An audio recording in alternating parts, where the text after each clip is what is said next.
Tally Prime की इस video series के आज के अध्याय में आप जानेंगे अकाउंटिंग की परिभाषा और कुछ अन्य परिभाषाएं। इसके पहले वाली वीडियो में हमने आपको बताया था कि टेली प्राइम सिखाने के पीछे हमारा उद्देश्य क्या है और हमने टेली प्राइम सिखाने के लिए कितने लेवल्स बनाए हैं। जो लोग टेली सीखना चाहते हैं, निश्चित रूप से उन्हें मालूम है टेली एक अकाउंटिंग सॉफ्टवेयर है, पर क्या आप जानते हैं अकाउंटिंग क्या है, उसको कैसे करते हैं, उसके क्या सिद्धांत हैं, उसके क्या लाभ हैं इत्यादि। शायद कुछ लोग जानते हैं और कुछ नहीं। इसलिए हम टेली सिखाना शुरू करने से पहले प्रारंभ की कुछ वीडियोस में बहुत ही सरल तरीके से अकाउंटिंग से संबंधित कुछ बेसिक जानकारी जो हमें टेली सिखाने के लिए आवश्यक लगी, उन्हें समझाने की कोशिश कर रहे हैं। और हमारे ख्याल से टेली में काम करने के लिए ये जरूरी भी है। कहते हैं ना, फाउंडेशन यानी नींव मजबूत होती है तो बिल्डिंग भी मजबूत होती है। चलिए पहले समझ लेते हैं अकाउंटिंग क्या है। किसी व्यापार या व्यवसाय के वित्तीय यानी फाइनेंशियल लेन देन का लिपिबद्ध रिकॉर्ड रखने, उसका वर्गीकरण यानी क्लासिफिकेशन करने, सारांश प्रस्तुत करने और उसका विवरण यानी रिपोर्ट तैयार करने और उनका एनालिसिस करने की कला को ही अकाउंटिंग कहते हैं। हम इस वीडियो सीरीज में आगे बढ़ते हुए इन सभी बातों को एक एक करके समझेंगे। यहाँ पहले हम इस लेसन में उपयोग होने वाले टेक्निकल शब्दों के अर्थ समझ लेते हैं। सबसे पहले समझते हैं व्यापार यानी ट्रेड क्या है। लाभ कमाने के उद्देश्य से किया गया वस्तुओं का क्रय या विक्रय व्यापार कहलाता है। अब हम देख लेते हैं पेशा यानी प्रोफेशन क्या है। आय अर्जित करने के लिए किया गया कोई भी काम या कोई भी साधन जिसके लिए पूर्व प्रशिक्षण की आवश्यकता होती है, वो पेशा कहलाता है। डॉक्टर, वकील, शिक्षक, इंजीनियर आदि द्वारा किए गए काम पेशा कहलाते हैं। अगली टर्म है व्यवसाय यानी बिजनेस। ऐसा कोई भी वैधानिक काम जो आय या लाभ प्राप्त करने के उद्देश्य से किया गया हो, व्यवसाय कहलाता है। व्यवसाय एक व्यापक शब्द है जिसके अंतर्गत उत्पादन, वस्तुओं या सेवाओं का क्रय विक्रय, बैंक, बीमा, परिवहन, कंपनियां आदि आते हैं। व्यापार व पेशा भी इसी के अंतर्गत आते हैं। अब बात करते हैं ट्रांजैक्शन यानी लेन देन की। व्यवसाय में माल, मुद्रा या सेवा के पारस्परिक व्यवहार या आदान प्रदान को लेन देन कहते हैं और ये सभी मुद्रा द्वारा मापे जाते हैं। क्योंकि ये मुद्रा से संबंधित है, इसलिए इन्हें फाइनेंशियल ट्रांजैक्शन भी कहते हैं। इसमें मुद्रा का भुगतान तुरंत या भविष्य में हो सकता है। जब सौदे का तुरंत भुगतान किया जाता है तब वह नकद लेन देन यानी कैश ट्रांजैक्शन कहलाता है, और जब भुगतान भविष्य में किया जाता है तब उसे उधार लेन देन यानी क्रेडिट ट्रांजैक्शन कहते हैं। अब समझते हैं माल यानी गुड्स किसको कहते हैं। माल उस वस्तु को कहते हैं जिसका क्रय विक्रय या व्यापार किया जाता है। माल के अंतर्गत वस्तुओं के निर्माण हेतु प्राप्त कच्ची सामग्री, अर्धनिर्मित सामग्री या तैयार वस्तुएं भी हो सकती हैं। उदाहरण के लिए वस्त्र विक्रेता द्वारा खरीदा गया कपड़ा, शक्कर मिल द्वारा खरीदा गया गन्ना व निर्मित शक्कर, फर्नीचर के व्यापारी द्वारा फर्नीचर बनाने के लिए खरीदी गई लकड़ी व तैयार फर्नीचर, अनाज के व्यापारी द्वारा खरीदा गया अनाज उन व्यापारियों के लिए माल है। अगली टर्म है क्रय यानी परचेज। पुनः विक्रय के उद्देश्य यानी बेचने के उद्देश्य से व्यापार में खरीदा गया माल क्रय या खरीदी कहलाता है। व्यापार में माल को नकद या उधार खरीदा जा सकता है, जिसे कैश परचेज या क्रेडिट परचेज कहते हैं। यहाँ एक बात का ध्यान रखें, व्यापारी जिस भी वस्तु का व्यापार करता हो उसके अलावा यदि कोई अन्य वस्तुएं खरीदता है तो वो खरीदी परचेज नहीं कहलाएगी। जैसे यदि कोई कपड़ा व्यापारी व्यापार के लिए कपड़ा खरीदता है तो यह परचेज के अंतर्गत आएगा, पर यदि वो अपनी दुकान के संचालन के लिए कंप्यूटर खरीदता है तो ये परचेज के अंतर्गत नहीं आएगा, क्योंकि उसने ये कंप्यूटर अपनी दुकान को संचालित करने के लिए खरीदा है, बेचने के लिए नहीं। विक्रय यानी सेल्स। किसी भी व्यापार में कोई माल लाभ कमाने के उद्देश्य से बेचा जाता है तो ये सेल्स कहलाता है। व्यापार में माल को नकद या उधार बेचा जा सकता है, जिसे कैश सेल्स या क्रेडिट सेल्स कहते हैं। नकद और उधार विक्रय को मिलाकर कुल विक्रय यानी टोटल सेल्स को टर्नओवर कहा जाता है। यहाँ महत्वपूर्ण बात यह है कि हमारा व्यापार जिन वस्तुओं या सेवाओं का है, उनके अलावा जो भी बेचा जाता है वो सेल्स या विक्रय नहीं कहलाता है। उदाहरण के लिए मान लीजिए आपका इलेक्ट्रॉनिक्स आइटम का शोरूम है और आप इलेक्ट्रॉनिक्स का सामान बेचेंगे तो इसे सेल्स कहा जाएगा। लेकिन यदि आप अपने शोरूम का पुराना फर्नीचर बेचते हैं तो ये सेल्स नहीं कहलाएगा। अगली टर्म है राजस्व यानी रेवेन्यू।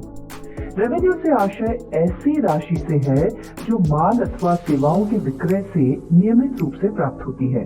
साथ ही व्यवसाय के दिन प्रतिदिन के क्रियाकलापों से प्राप्त होने वाली राशियां जैसे किराया, ब्याज, कमीशन, डिस्काउंट आदि भी रेवेन्यू कहलाते हैं। आय यानी इनकम। एक व्यक्ति या संगठन की आय यानी इनकम वो धन है जो वो कमाते हैं या प्राप्त करते हैं। वैसे आय एक व्यापक शब्द है, इसमें लाभ भी शामिल रहता है। आय दो प्रकार की होती है। प्रत्यक्ष आय यानी डायरेक्ट इनकम।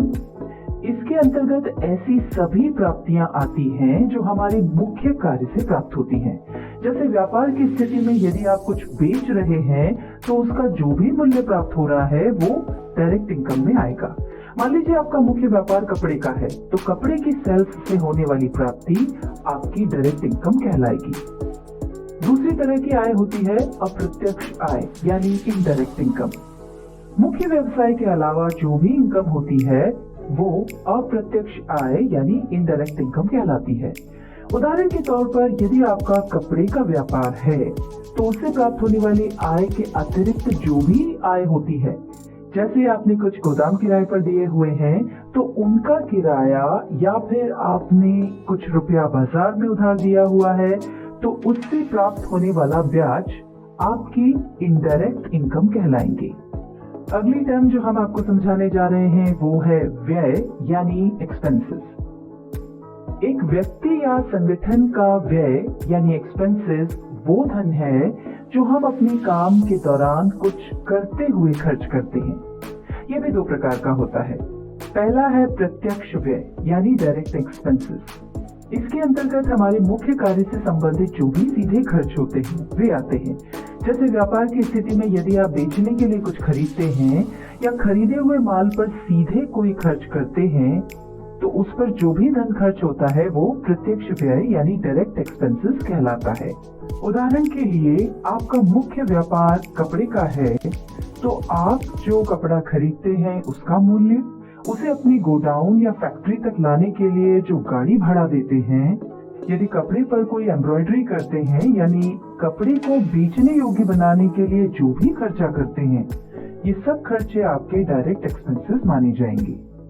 दूसरी तरह का व्यय है अप्रत्यक्ष व्यय यानी इनडायरेक्ट एक्सपेंसेस। इनका संबंध वस्तु के क्रय या उसके निर्माण से न होकर वस्तु की बिक्री या कार्यालय व्यय से संबंधित होता है। सरल शब्दों में कह सकते हैं मुख्य व्यवसाय से संबंधित जो भी सीधे खर्च होते हैं उनको छोड़कर शेष सभी खर्च इसके अंतर्गत आते हैं। जैसे व्यवसाय या व्यापार को चलाने में सहयोग करने के लिए जो भी खर्च होते हैं, जैसे ऑफिस से संबंधित कर्मचारियों की तनख्वाह, ऑफिस का बिजली बिल, स्टेशनरी खर्च, डेप्रिसिएशन इत्यादि।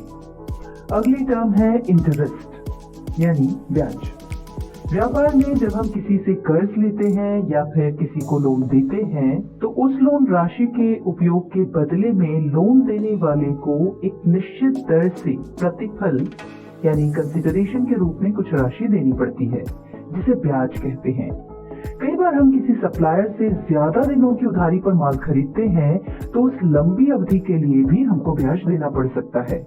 इसके विपरीत यदि हमने किसी कस्टमर को लंबी अवधि के लिए उधार माल बेचा तो उस पर हम ब्याज ले सकते हैं। फिर है छूट यानी डिस्काउंट। व्यापारी द्वारा अपने ग्राहकों को दी जाने वाली छूट या रियायत को ही डिस्काउंट कहते हैं। जब हमें किसी से डिस्काउंट प्राप्त होता है तो उसे डिस्काउंट रिसीव्ड कहते हैं, और जब किसी को डिस्काउंट दिया जाता है तो उसे डिस्काउंट अलाउड या डिस्काउंट गिवन कहा जाता है। यह डिस्काउंट दो प्रकार का हो सकता है। पहला है व्यापारिक बट्टा यानी ट्रेड डिस्काउंट। व्यापारी माल बेचते समय ग्राहक को माल के मूल्य में कुछ राशि कम करता है या बिल की राशि में से कुछ राशि कम करता है। इस तरह की छूट को बिल में ही कम कर दिया जाता है, इसे ही ट्रेड डिस्काउंट कहते हैं। प्रायः ये छूट ग्राहकों को अधिक माल खरीदने के लिए प्रेरित करने के लिए दी जाती है।